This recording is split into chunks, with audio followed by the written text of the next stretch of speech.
Hello everyone, स्वागत है आपका नए वीडियो में। मेरा नाम है विभोर और आपको नहीं होने दूंगा bore. Welcome to my channel V Life Talks. आप सभी को ईद की मुबारकबाद। और ईद की छुट्टी में हमने भी निपटा ली बड़े मियाँ छोटे मियाँ। वैसे निपटाना ही कहेंगे क्योंकि मूवी कुछ ज्यादा ही अच्छी थी। चलिए इसको भी डिटेल में रिव्यू कर लेते हैं। कहानी कोई नई नहीं होती ऐसी मसाला मूवीज की। प्लॉट वही पुराना है कि विलन देश के एक खतरनाक हथियार को चुरा लेता है और देश खतरे में आ जाता है और देश की रक्षा करने के लिए आगे आते हैं हीरो और लास्ट में देश को बचा लेते हैं। मोटा मोटा ये कहानी तो ट्रेलर में भी दिखा दी गई थी, पर क्रिएटर्स ने कुछ ट्विस्ट बचा कर रखे हैं जिसकी वजह से मूवी देखते समय आपको थोड़ी राहत मिल जाएगी। विलन का आइडिया भी बैटमैन फ्रेंचाइज के डार्क नाइट राइजेस से चुराया हुआ है और जिन लोगों ने उस मूवी को देखा है वो ये समझ जाएंगे कि मास्क वही है, बस पैकेजिंग अलग है। आइए अब एक्टिंग की बात कर लेते हैं। मानुषी चिल्लर जब पृथ्वीराज में दिखी थी तो लगा था कि मूवी उतनी अच्छी नहीं है, आगे और मौके आएंगे तो अच्छा कर लेंगी।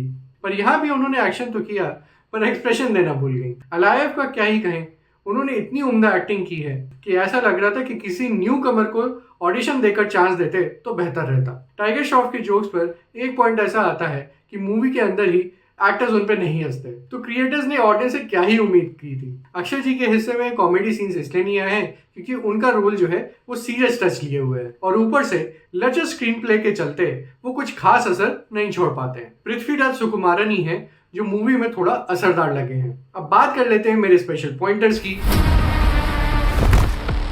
एक कुछ सेकंड्स का सीन ऐसा है जिसको मैं बिल्कुल ही चीप कॉमेडी कहूंगा, जिसकी उम्मीद तो मुझे बिल्कुल ही नहीं थी। अगर उसे हटा दे तो हाँ, एक फैमिली मूवी है, पर आप फैमिली के साथ इस मूवी को देखने से बेहतर कुछ और प्लान कर लें तो अच्छा रहेगा। मैं तो यही कहूंगा, थिएटर क्या OTT पर भी ना देखें और अपना समय कहीं और लगाएं। बिल्कुल पैसा वेस्ट है तो थिएटर तो अवॉइड ही करें। अब आते हैं मेरे फाइनल वर्डिक्ट की ओर। इसे मैं रेटिंग दूंगा 3 आउट ऑफ 10, वो भी सिर्फ इसलिए पृथ्वीराज सुकुमारन के लिए और सेकेंड हाफ में जो ट्विस्ट है उसके लिए।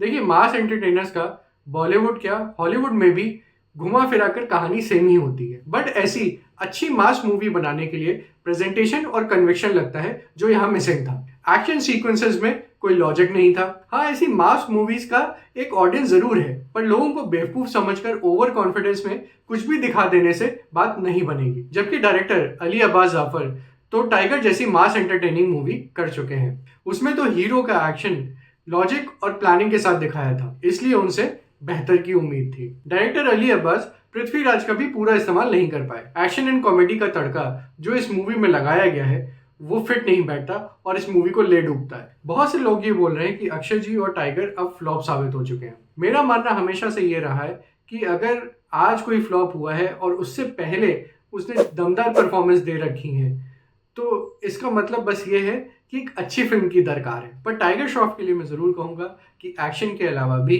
उन्हें अपना हुनर निखारना पड़ेगा। इसीलिए मैं कहूंगा कि अगर स्क्रीन प्ले ही अच्छा ना हो तो बड़े से बड़ा एक्टर भी फिल्म को कितना ही खींच लेगा। कुल मिलाकर अब ईद के त्योहार के सहारे ये मूवी बच जाए तो बच जाए, अदरवाइज 300 करोड़ के बजट में बनी ये मूवी उस प्रोपोर्शन में बॉक्स ऑफिस पे परफॉर्म कर पाए तो बड़ी बात होगी। वैसे तो सलमान खान ने भी इस ईद पर बोला है कि मैदान और बड़े मियाँ छोटे मियाँ देखें और अगली ईद पर सिकंदर से मिलें। सिकंदर से तो आप बाद में मिलोगे, पर अगर मेरी माने तो पतली गली से निकलकर मैदान का रास्ता पकड़े तो बेहतर रहेगा। ये रिव्यू आपको कैसा लगा कमेंट करके जरूर बताइएगा और हमारा कंटेंट पसंद आया हो तो please do like share and subscribe. मिलते हैं नेक्स्ट वीडियो में। 10 विदानियां, टेक केयर, बाय।